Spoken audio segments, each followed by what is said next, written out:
సంస్కృతి సంపద YouTube channel తరపున అందరికీ స్వాగతం. శ్రీమద్ భగవద్గీత ఆధ్యాత్మిక రహస్యాలు అనే శీర్షిక ద్వారా శ్రీ త్రినాథ్ గారు ధారావాహిక ప్రసంగం చేస్తున్నారు. వారి ధారావాహిక ప్రసంగంలో ఈ రోజు 448వ ప్రసంగం చేస్తున్నారు. శ్రీ త్రినాథ్ గారికి స్వాగతం. ఓం శాంతి. శ్రీమద్ భగవద్గీత ఆధ్యాత్మిక రహస్యాలు ఈ కార్యక్రమాన్ని వీక్షిస్తున్నటువంటి సోదర సోదరిమణులందరికీ కూడా హృదయపూర్వకంగా నమస్మాంజలి, నమస్కారం, స్వాగతం, సుస్వాగతం. మనము ప్రతి ఎపిసోడ్లో ధార్మికము ఆధ్యాత్మికం అన్న విషయం మీద కొంచెం స్పష్టత పొందే ప్రయత్నం చేస్తున్నామండి. ఆధ్యాత్మిక కోణములో ఏదైనా మనం అర్థం చేసుకుంటే దాన్ని తత్వజ్ఞాన కోణము అంటారు. తత్వము అంటే తత్వం అని చెప్పాను కదండి. తత్వం అంటే ఏంటి? అది నీ కొరకే, అది గుర్తుపెట్టుకోండి. ఏదైనా మీరు తీసుకోండి, ప్రపంచంలో ఉన్న ఏ ధార్మిక గ్రంథం, ఆధ్యాత్మిక గ్రంథం, మీరు అనుకున్నది భగవంతుడి గురించి చెప్పేటువంటి ఏ గ్రంథమైనా తీసుకోండి, నా జీవితాన్ని ఏ విధంగా ఈ యొక్క జ్ఞానం పరివర్తన చేస్తుంది, సకారాత్మకంగా ఎలాగ నా జీవితం ఉద్ధరింపబడుతుంది, ఇది అర్థం చేసుకోవాలన్నమాట. అందుకనే ఆధ్యాత్మిక దృష్టికోణంలో కేవలము ఆ లిరిక్స్కి మాత్రమే కాదండి, ఆ పంక్తులు, ఆ శబ్దాలకి కాదు, దానిలో ఉన్న లోతైన అర్థాన్ని మనం అర్థం చేసుకుంటాం. అర్థం చేసుకున్నప్పుడు మాత్రమే మనకు అందులో ఉన్న తత్వం బహిర్గతం అవుతుంది. అర్థమైందండి. ధార్మికంలో కేవలం పఠన పారాయణ శ్రవణ చేసుకుంటాం కాబట్టి, ప్రచార ప్రసారాన్ని చేస్తుంటాం కాబట్టి ఆచరణకి ఫోకస్ లేదు. తత్వం అంటే అది నా కొరకే అనుకోవడానికి ఎటువంటి అవకాశం లేదు. అంటే దానిలో ఉన్న సారాన్ని నా జీవితంలో నేను అన్వయించుకొని నా జీవితాన్ని సస్యశ్యామలంగా చేసుకోవడానికి ఎటువంటి ప్రయత్నము చేయలేకపోవడానికి కారణం ఇదన్నమాట.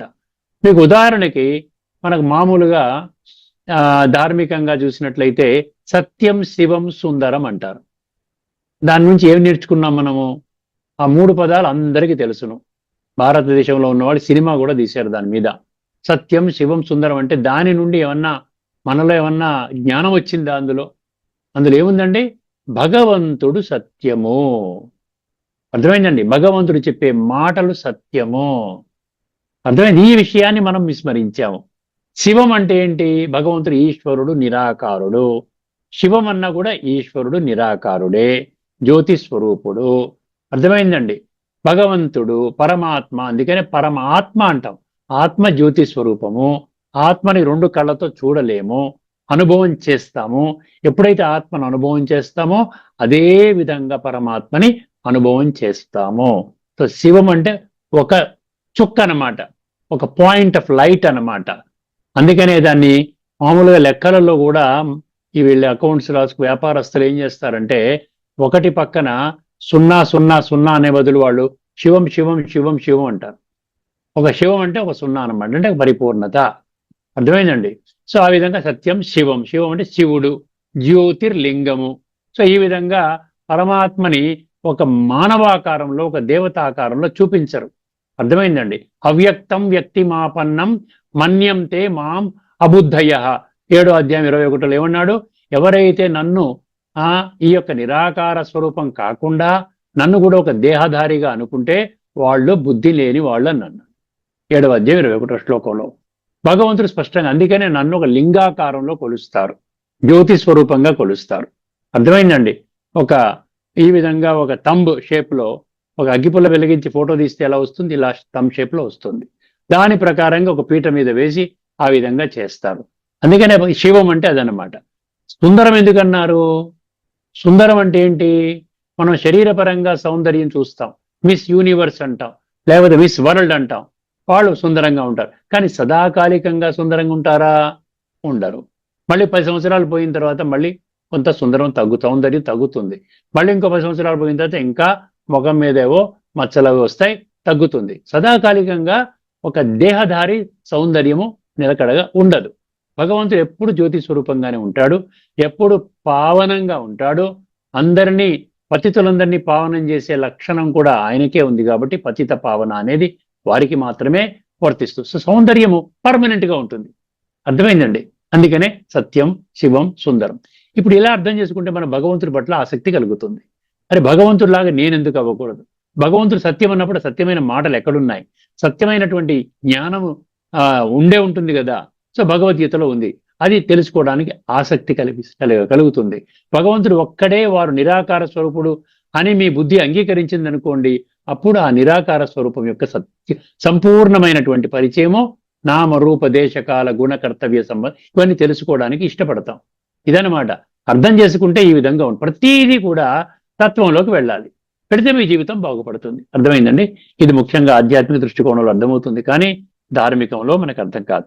ఇప్పుడు మనము రెండో అంశంగా మనం ఏం చేద్దామంటే ఉపనిషత్తుల్లోకి వెళదాం. గత ఎపిసోడ్లో మనము గీత శ్లోకాన్ని చర్చించుకున్నాము. ఈ ఎపిసోడ్లో మనము ఉపనిషత్తులోకి వెళదామండి. ఇందులో 2 ఉపనిషత్తుల్లో ఒకటే మంత్రం ఉందండి. అంటే ఆ మంత్రానికి ఎంత ఇంపార్టెన్స్ ఇచ్చాడో చూడండి భగవంతుడు, ఆలోచించండి. 2 ఉపనిషత్తులు ఎగ్జాక్ట్ అదే 4 పంక్తులు అవే ఉన్నాయి. ఏమిటంటే అది ముండకోపనిషత్తు 2.2.10. దాన్నే కొన్ని సంచికల్లో 2.2.9 అని కూడా అంటారు. మీరు అందుకని అక్కడ ఏం రాస్తారంటే నంబర్కి ప్రాధాన్యత కాదు, మంత్రానికి ప్రాధాన్యత. ఆ మంత్రాన్ని మీరు గూగుల్లో కొట్టి మీనింగ్ అడగండి, మీకు వస్తుంది. అర్థమైందండి? అదేవిధంగా కఠోపనిషత్తులో 2.2.2.15 2.2.15 2.2.15 ఇది కఠోపనిషత్తు. ముండకోపనిషత్తులో ఈ విధంగా ఈ మంత్రం కామన్ గా ఉంది. ఒక్కసారి ఇందులో ఏం చెప్తున్నాడంటే భగవంతుడు జ్యోతి స్వరూపుడు అని ఆ విధంగా నిర్ధారణ జరుగుతోంది. ఈ మంత్రం తెలుసుకుంటే భగవంతుడి యొక్క నివాస స్థానము పరంధామము అంటున్నాం, అమరధామము, బ్రహ్మ మహాతత్వము. అర్థమైందండి? సో ఈ విధంగా శాంతి ధామము, ఇలాగా రకరకాల పేర్లతో ఊర్ధ్వలోకము అని చెప్తున్నాం. చూసారా? అంటే ఆత్మలు పరమాత్మ యొక్క నివాస స్థానము, అది కూడా జ్యోతి స్వరూపం అన్నమాట. మొత్తం అంతే. అందుకనే ఆ భగవద్గీతలోను ఉపనిషత్తుల్లో కూడా ఇదే విషయాన్ని చాలా స్పష్టంగా, ఎటువంటి సంశయం కూడా ఉండదు. ఎప్పుడైతే సంశయం ఉండదు, మీకు బుద్ధినేత్రాన్ని తెలుసుకుంటే సంశయం ఉండదు. అంధవిశ్వాసంలో ఉండే అన్ని ప్రశ్నలే. ఇదేంటంటే ఇలా చెప్తున్నారు, అలా చెప్తున్నారు ఏంటి, ఇలాగ ఎవరూ చెప్పలేదు కదా, ఇవన్నీ ప్రశ్నలు వస్తాయి. అందుకనే గీతలో ఇవన్నీ ప్రశ్నలు వస్తాయి, అత్యధిక సంఖ్యలోని మనుషులకు వస్తాయి అని చెప్పి భగవంతుడు ఏం చేశాడు, 7వ అధ్యాయం 3వ శ్లోకంలో ఆ ఫార్ములాను బయట పెట్టేశాడు. ఏమన్నాడు? 1000 కొలది మనుషులలో ఒకానొకరు మాత్రమే నా యొక్క వాస్తవిక స్వరూపాన్ని, సత్య స్వరూపాన్ని, యథార్థ స్వరూపాన్ని తెలుసుకునే ప్రయత్నం చేస్తాడు.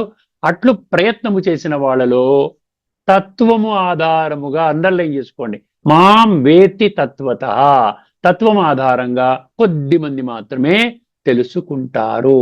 అందుకనే కొద్ది మంది తెలుసుకుంటారు కాబట్టి ఎవరు తెలుసుకోలేరు అన్నదానికి ఆశ్చర్యపడక్కర్లేదు. భగవంతుడు చెప్పాడు, ఎవరు తెలుసుకోలేదు నైనా, కేవలం సత్య త్రేతాయుగాల్లో ఆ విధంగా వచ్చేటువంటి సంస్కారాలు డెవలప్ చేసుకున్న వాళ్ళు 33 కోట్ల మంది ఉంటారు. ఆ 33 కోట్ల మంది దేవీ దేవతలని మన శాస్త్రాల్లో కూడా ఆ విధంగా వ్రాయబడ్డావండి. ఇప్పుడు ఆ కామన్ శ్లోకం ఏదైతే ఉందో ఆ మంత్రంలో ఒక్కొక్కసారి వెళదాం, జాగ్రత్తగా వినండి.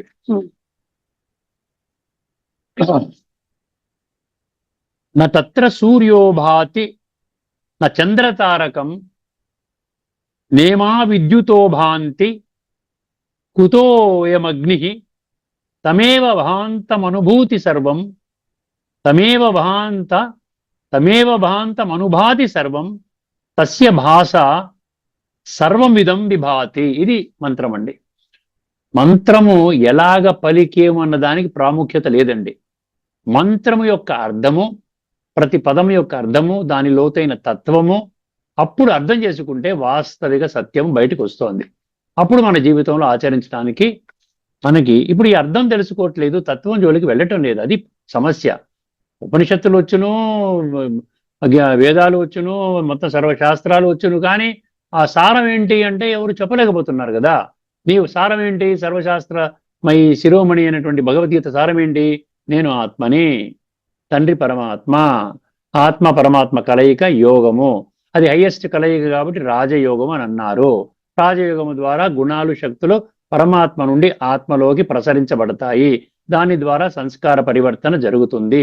తమో ప్రధాన సంస్కారాలు సతో ప్రధానంగా పరివర్తన చెందుతాయి. సతో ప్రధానంగా పరివర్తన చెందిన తర్వాత శరీరాన్ని విడిచిపెట్టిన వాళ్ళు ఆ విధంగా దైవీ సంస్కారాలతో కూడుకున్నటువంటి సత్య త్రేతాయుగాల్లో జన్మ తీసుకుంటారు. ఇది ఎంత బాగుంది చూడండి. ఇది సారం అన్నమాట. ఈ విషయం ఎవరైనా చెప్పారా మీకు? ఇది భగవద్గీతలో ఉన్నది కదా. మనం ఇప్పటికే 448 ఎపిసోడ్స్ మనం చేసుకున్నామంటే ఈ తత్వంలోకి వెళితే ఇవన్నీ విస్తారంలో చర్చించుకుంటున్నాం మనం. లేకపోతే ఏముందండి, ఏమీ లేదు కదా. అర్జునుడు కురుక్షేత్రము వ్యవహారం అయిపోయింది, నాకు సంబంధం లేదు అనుకుని విడిచిపెట్టేశాం. భగవద్గీతను విడిచిపెట్టాము. ఎప్పుడైతే భగవద్గీతను విడిచిపెట్టామో శాస్త్రాలను విడిచిపెట్టేశాం. ఎందుకంటే సర్వశాస్త్రమై శిరోమణి భగవద్గీత తల్లి లాంటిది. తల్లిని మనం తిరస్కరించాము, తల్లి యొక్క జ్ఞానాన్ని తిరస్కరించాము. మిగతా యొక్క బిడ్డలైనటువంటి మిగతా అన్ని శాస్త్రాన్ని కూడా మనం కేవలం పఠన పారాయణ శ్రవణ ప్రచార ప్రసారానికి అంకితం చేసుకున్నాం. ఇప్పుడు ఒక్కసారి ఈ మంత్రము ఏం చెప్తుందంటే, ఈ మంత్రం పరమాత్మ జ్యోతి యొక్క అత్యున్నత తత్వాన్ని చెప్పే మహావాక్యము అంటున్నాడు. పరమాత్మ యొక్క వాస్తవిక పరిచయం చెప్తుందన్నమాట, వాస్తవిక రూపాన్ని. వారి రూపం ఏమిటి ఒకసారి చూడండి. నా తత్ర సూర్య భాతి, నా తత్ర సూర్య భాతి అంటే ఏమన్నాడు అక్కడ? సూర్యుడు వెలగడు. ఎక్కడైతే భగవంతుడు నివసించే పరంధామంలో సూర్యుడి యొక్క అవసరము లేదు. నా చంద్ర తారకం అన్నాడు. నా చంద్ర అంటే చంద్రుడు, తారకం అంటే నక్షత్రాలు. ఏమంటే చంద్రుడు నక్షత్రాలు కూడా వెలగవు, అక్కడ అవసరం లేదు. నా ఇమాహ విద్యుత భాంతి, అక్కడ ఈ మెరుపులు, ఈ చూసారా మెరుపులు కూడా ప్రకాశించవు. ఎటువంటి జ్యోతి అది మనకి అవసరం అండి. లైట్ పోతే స్విచ్ ఆన్ చేసుకుంటాం, లేకపోతే క్యాండిల్ లైట్ వెలిగించుకుంటాం, ప్రమిద వెలిగించుకుంటాం, అగ్గిపుల్ల వెలిగించుకుంటాం, మనకు అవసరం. లేదా సెల్ ఫోన్లో టార్చ్ వెలిగించుకుంటాం, మనకు అవసరం. పరమాత్మ ఉండేటువంటి నివాస స్థానము, ఆత్మలు ఉండే నివాస స్థానము ఆ పరంధామంలో ఇవేవి ఉండవంటున్నాడు. కుతః అయం అగ్ని. అయితే ఈ అగ్ని సంగతి చెప్పాల్సిన అవసరం ఏముంది? సూర్యుడే అక్కర్లేదు, చంద్రుడే అక్కర్లేదు, నక్షత్రాలు అక్కర్లేదు, అగ్ని అక్కర్లేదు. అర్థమైందండి. ఇంకేముండదు, మెరుపులు అక్కర్లేవంటే అగ్ని సంగతి చెప్పాల్సిన అవసరమే లేదు. అది కూడా వెలగదు. తం ఏవ భాంతం, ఆ ఒక్కటే స్వయముగా ప్రకాశించేది. పరమాత్మ స్వయం ప్రకాశకుడు, గుర్తుపెట్టుకోండి. జ్యోతి స్వరూపుడు. అనుభాతి సర్వం, దాని వల్లనే అన్ని వెలుగుతాయి. అర్థమైందండి? దాని వల్లనే అన్ని వెలుగుతాయి, కనిపిస్తాయి. తస్య భాష, దాని కాంతి చేత సర్వం ఇదం విభాతి, ఈ జగత్తంతా ప్రకాశిస్తుంది, తెలుసుకోబడుతుంది. జగత్తు అన్నాడంటే అర్థం ఏంటి? అందులో నేను కూడా ఉన్నాను. ఇంక్లూజన్ అన్నమాట. నేను లేకుండా ఈ రోజున ఏ శాస్త్రం చదువుకున్నా, ఎవరు ఏ ప్రవచనం విన్నా నాకు సంబంధము లేదు అన్న విధంగా వింటున్నాం. దయచేసి గమనించండి, బుద్ధి నేత్రాన్ని తెరుచుకోండి. ప్రతీది నాకు సంబంధం లేదు అనుకున్నప్పుడు ఏది నాకు సంబంధము? నాకు సంబంధం అవసరం లేదా? 850 కోట్ల మంది అలాగే అనుకుంటే ఎవ్వరికి సంబంధం లేనిది మనకి ఎందుకండి? ఇవన్నీ కూడా మన జీవితాన్ని ఉద్ధరించినటువంటిది, మన యొక్క ఏమైతే ఉన్నాయి సమస్యలు ఉన్నాయి దానికి సమాధానం ఇవ్వలేనిది, దానివల్ల ఉపయోగం ఏమిటి? అందుకని భగవంతుడు అక్కడ పఠన పారాయణ శ్రవణ పక్కన ఏం చెప్పాడండి? ఆచరణ, యద్యదాచరణ శ్రేష్ఠ. ఒక్కసారి సంపూర్ణ భావార్థం చూద్దామండి. బ్రహ్మ మహాతత్వము లేక పరంధామములో సూర్యుడు, చంద్రుడు, నక్షత్రాలు, మెరుపులు లేదా అగ్ని వంటి ఏ భౌతిక వెలుగు అవసరము లేదు. అవి వెలిగించలేవు. అంటే పరంధామానికి చీకటిగా ఉందండి, సూర్యుడు వస్తే వెలుగుతాడు, పరంధామం వెలుగుతుంది. చంద్రుడు నక్షత్రాలు వస్తే వెలుగొస్తుంది, అగ్ని వస్తే వెలుగొస్తుంది. ఇది కాదంట, వెలిగించలేవు కూడా. స్వయముగా ప్రకాశించే పరమాత్మనే నిజమైన జ్యోతి. ఇది 2 ఉపనిషత్తులు గుర్తుపెట్టుకోండి. నేనేమి వేరే రాసుకుని చెప్పడం లేదు, మీరు కూడా టైప్ చేసుకుంటే వస్తుంది. ముండకోపనిషత్తు అండ్ కఠోపనిషత్తు మీకు చెప్పాను. అర్థమైందండి? ఆయన కాంతి వల్లనే ఈ సమస్త ప్రపంచం వెలుగుతోంది, అనుభవంలోకి వస్తోంది. మనకు కనిపించే ప్రతి వస్తువు వెలుగు వల్లనే కనిపిస్తుంది. కానీ ఆ వెలుగును కూడా మనము గ్రహించాలంటే ఏం కావాలండి? ఆ వెలుగుని మనము గ్రహించాలంటే, పరమాత్మ యొక్క సత్యస్వరూపాన్ని మనం గ్రహించాలంటే ఏం చెప్పాడు ఇక్కడ? అంతర్గత చైతన్యము అవసరము. అంటే ఆత్మజ్యోతి వెలిగించుకోవడం అవసరం. అర్థమైందండి? అంటే ఏం చెప్తున్నాడు ఇక్కడ? ఇంకా కొంచెం వివరంగా వెళితే, కళ్ళకు సూర్యకాంతి అవసరము. కళ్ళకి సూర్యకాంతి అవసరం. చాలా జాగ్రత్తగా వినండి, చాలా జాగ్రత్తగా వినండి, మీకు చాలా స్పష్టత వస్తుంది. కళ్ళకి ఏం కావాలి? సూర్యకాంతి కావాలి, లేకపోతే పడిపోతాం. చీకటి సూర్యకాంతో లేదా ట్యూబ్లైట్ ఏదో కావాలి. కళ్ళకు సూర్యకాంతి అవసరము. కానీ జ్ఞానానికి పరమాత్మ చైతన్య కాంతి అవసరము. జ్ఞానం అర్థం కావాలంటే పరమాత్మ జ్ఞాన సాగరుడు, వారి యొక్క జ్ఞానమే మనకు కావాలి. అప్పుడే మన ఆత్మజ్యోతి వెలుగుతుంది. సూర్యుడు ప్రపంచాన్ని చూపిస్తాడు. పరమాత్మ జ్యోతి ఏం చేస్తుందంట? చూస్తున్న నేను ఎవరు చూస్తున్న నేను ఎవరు అనే బోధను వెలిగిస్తుంది. అంటే నేను ఆత్మస్వరూపాన్ని. ఇదే సర్వశాస్త్రాల యొక్క ప్రాథమిక ఆధ్యాత్మిక మూల సిద్ధాంతం ఏంటండి? ప్రతి ఒక్క వ్యక్తి, ప్రతి ఒక్క మనిషి మూల స్వరూపములో ఒక జ్యోతి స్వరూపము, ఆత్మస్వరూపము. అందువల్ల ఈ మంత్రం చెప్పేది ఏంటంటే, పరమాత్మ స్వయం ప్రకాశమైన చైతన్య జ్యోతి. ఆయన వెలుగు లేకుండా విశ్వములో దేనిని తెలుసుకోలేము. ఆయన వలనే సూర్యుడు, చంద్రుడు, అన్ని వెలుగులు అర్థవంతమవుతాయి. భౌతిక వెలుగు దృష్టిని ఇస్తుందంట. భౌతిక వెలుగు అంటే సూర్యుడి వెలుగు, అగ్ని వెలుగు, ట్యూబ్లైట్ వెలుగు, ఇదనమాట. భౌతిక వెలుగు దృష్టిని ఇస్తుంది, పరమాత్మ వెలుగు జ్ఞానాన్ని ఇస్తుంది. అండర్లైన్ చేసుకోండి. భౌతిక వెలుగు దృష్టిని ఇస్తుంది, పరమాత్మ వెలుగు జ్ఞానాన్ని ఇస్తుంది. ఇప్పుడు ఒకసారి ఈ ఉపనిషత్తు మంత్రాలు ఏవైతే ఉన్నాయో, కఠోపనిషత్తు, ముండకోపనిషత్తు, దీని యొక్క సమర్థించే గీతా శ్లోకాలు, నాకు ఇంట్రెస్ట్ ఓన్లీ గీతానండి. అందుకని గీతా శ్లోకాలు వెంట పడుతుంటాను. ప్రతి దాంట్లో గీత ఎక్కడ మనం సరిపోతుంది, ఎందుకంటే గీత నుండే ఇవన్నీ వచ్చాయి కదా. ఒక్కసారి చూసినట్టయితే 11వ అధ్యాయంలోని 12వ శ్లోకం, రాసుకునే వాళ్ళు రాసుకోవచ్చండి. 11వ అధ్యాయంలోని 12వ శ్లోకం ఏముందంటే, దివి సూర్య సహస్రస్య, అర్థమైంది? దివి సూర్య సహస్రస్య భవేత్ యుగపదుత్థిత యది భాహ సదృశేషా స్యాత్ భాసస్తస్య మహాత్మనః. అంటే ఏం చెప్తున్నాడు? సహస్ర సూర్యుల యొక్క వెలుగు కూడా భగవంతుడి వెలుగుతో సరితూగదంటున్నాడు. సహస్ర అంటే 1000 సూర్యుల వెలుగు. అంటే భగవంతుడు అత్యంత వెలుగు స్వరూపుడు, సూర్యకాంతి ఆ విధంగా ఉంటుంది అని అర్థం అనమాట. తర్వాత 15వ అధ్యాయంలోని 6వ శ్లోకం మనం ఇప్పటికే చాలాసార్లు చెప్పుకున్నాం. న తద్భాసయతే సూర్యో న శశాంకో న పావక యద్గత్వాన నివర్తంతే తద్ధామ పరమం మమ. నా యొక్క ధామము, పరమధామము, ఆత్మలు పరమాత్మ ఉండే లోకము, దివ్య లోకము, దివ్య ధామము, శాంతి ధామము, అమరధామము. అక్కడ సూర్యుడు అవసరము లేదు, చంద్రుడు అవసరము లేదు, అగ్ని అవసరము లేదు అని ప్రకటించడం జరిగింది. ఇది కరెక్ట్ గా ఈ ఉపనిషత్తుతో మనకి సరిపోతుంది. అర్థమైందండి. తర్వాత 3వది ఏం చెప్పాడు ఇక్కడ? ఇది ఆదిత్యగతం తేజో జగద్భాసయతే అఖిలం అన్నాడు. ఇది ఆదిత్యగతం తేజో జగద్భాసయతే అఖిలం అంటే ఇక్కడ 5వ శ్లోకంలో ఏం చెప్పాడు? ఇక్కడ సూర్యుడికి, చంద్రుడికి, నక్షత్రాలకి, అన్నిటికీ వెలుగుని నేనే ఇస్తున్నాను అంటున్నాడు. ఇది ఆదిత్యగతం తేజో జగద్భాసయతే అఖిలం అనేటువంటి ఇదనమాట ఈ శ్లోకము. ఇది దేనికి సరిపోతుంది? ఇది న తత్ర సూర్యోభాతి అనే ఉపనిషత్ వాక్యాన్ని సంపూర్ణముగా సమర్థిస్తుంది. అక్కడ భౌతిక వెలుగు పనికి రాదు, అది చైతన్య ధామము. జడ అంటే మీకు వెలుగులు కావాలి, సూర్యుడు, అగ్ని, ట్యూబ్లైటు, ఇవన్నీ కావాలి. అక్కడ చైతన్యం అంటేనే వెలుగు. అర్థమైన స్వయం ప్రకాశకము, ఆత్మ స్వయం ప్రకాశకము, అదేవిధంగా పరమాత్మ కూడా. అందుకనే ఇక్కడ 2వది 13వ అధ్యాయంలోని 17వ శ్లోకము, అందరూ జ్యోతి స్వరూపాలు అని చెప్తాడు భగవద్గీతలో.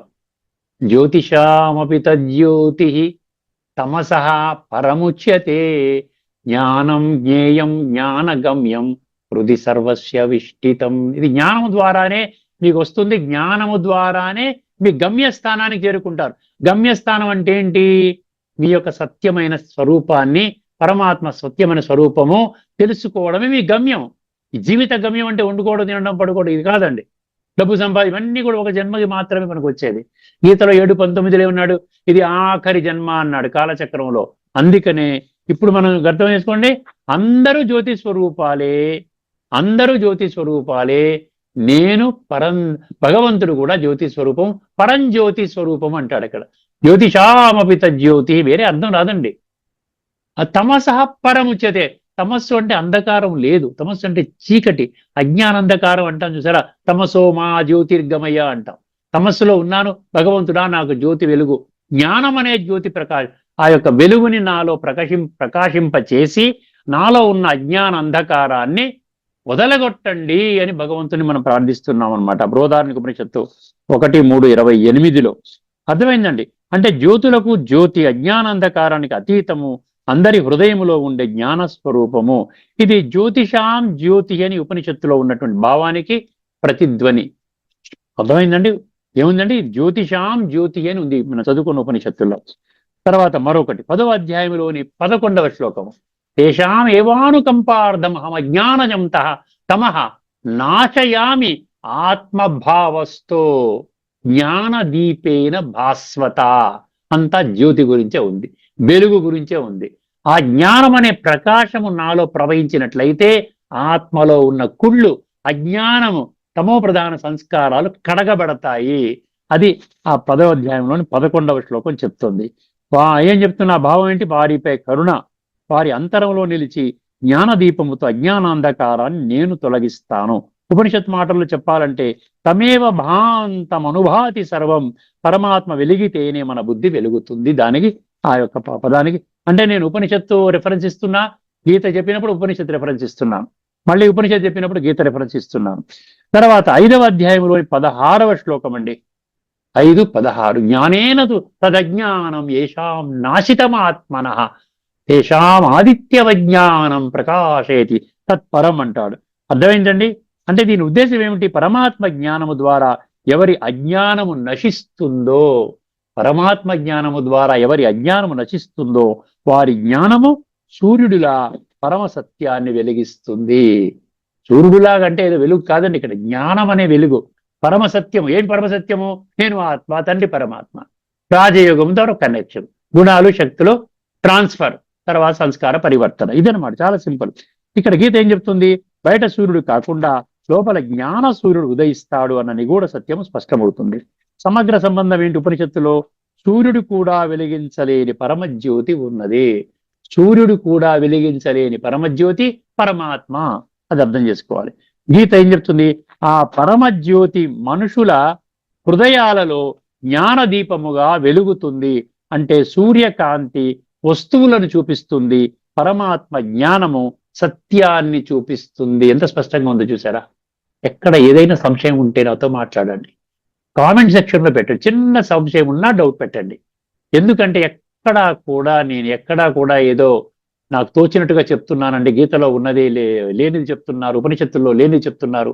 దయచేసి అటువంటి భావన వద్దండి. కేవలం మీకు సత్యత, కేవలం బుద్ధి నేత్రం తెరుచుకోవడం తప్ప ఇంకేమీ చేయకపోయి ఇంకేం అవసరం లేదండి. పరమాత్మని పొందాలి, పరమాత్మకు సత్యమైన వారసత్వాన్ని పొందాలంటే ఇంకొన్ని విషయాలు ఉన్నాయి చూడండి. అందుకే గీతా ఉపనిషత్తుల ఏక సారాంశం ఏంటంటే పరమాత్మ అన్ని జ్యోతులకు మూలమైన జ్యోతి. ఆయన కాంతి వల్లనే జీవితము అర్థవంతముగా వెలుగుతుంది. సారాంశార్థం ఏమన్నాడు? అక్కడ సూర్యుడు, చంద్రుడు, నక్షత్రాలు, మెరుపులు లేదా అగ్ని వెలుగు అవసరము లేదు. ఆ పరబ్రహ్మ స్వయం ప్రకాశకులు. వారి కాంతి వల్లనే ఈ జగత్తులోని అన్ని వెలుగులు, అన్ని జ్ఞానాలు కనిపిస్తున్నాయి. సాంప్రదాయ ఉపనిషత్ వ్యాఖ్యానం అనేదో ఇస్తే రాసుకున్నానండి. ఇది భౌతిక వెలుగు కన్నా ఉన్నతమైన చైతన్య జ్యోతి గురించి చెబుతుంది. మన కళ్ళకు కనిపించే ప్రతి వెలుగు అంటే సూర్యుడు, అగ్ని మొదలైనవి బాహ్య ప్రకాశము. కానీ వాటిని గ్రహించే జ్ఞాన వెలుగు మన అంతరాత్మలో ఉన్నది. పరబ్రహ్మము అనేది స్వయం ప్రకాశము, సెల్ఫ్ ల్యూమినస్ అన్నాడు ఇంగ్లీష్లో. ఇతర దేనిపైన ఆధారపడని జ్ఞాన స్వరూపము. మనము సూర్యుడిని చూస్తున్నాము అనుకుంటే నిజానికి సూర్యుడిని చూసే చైతన్యాన్ని ప్రసాదించేది బ్రహ్మమే, అంటే పరమాత్మనే. అందువల్ల బ్రహ్మము జ్ఞానము యొక్క మూలము, అనుభూతి యొక్క ఆధారము. ఆఖరి మహావాక్యం అండి. ఆత్మ తన బుద్ధిని పరమాత్మ జ్ఞానముతో కలిపినప్పుడే నిజమైన వెలుగు వస్తుంది. ఆచరణాత్మక ఆధ్యాత్మిక సందేశము. ఆఖరి మహావాక్యము. బాహ్య కళ్ళతో చూసే వెలుగు పరిమితమైనది.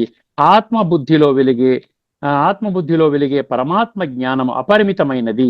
ధ్యానములో పరమజ్యోతిని స్మరించినప్పుడు మన సంస్కారాల అంధకారము తొలగుతుంది. శాంతి, ఆనందము స్వయముగా వెలుగుతాయి. చివరి సారము, సూర్యుడు ప్రపంచాన్ని వెలిగిస్తాడు, పరమాత్మ జ్ఞానము ఆత్మను వెలిగిస్తుంది. ఇక్కడితో మనం చర్చను ముగించుకుందామండి. తదుపరి ఎపిసోడ్లో ఒక అద్భుతమైనటువంటి గీతాశ్లోకంతో మీ ముందుకు వస్తాను. అంతవరకు సెలవు. అందరికీ నమస్కారం. లోకా సమస్తా సుఖినో భవంతు. ఓం శాంతి. శ్రీమద్ భగవద్గీత ఆధ్యాత్మిక రహస్యాలు శీర్షికలో ధారావాహిక ప్రసంగం చేసిన శ్రీ త్రినాథ్ గారికి ధన్యవాదాలు.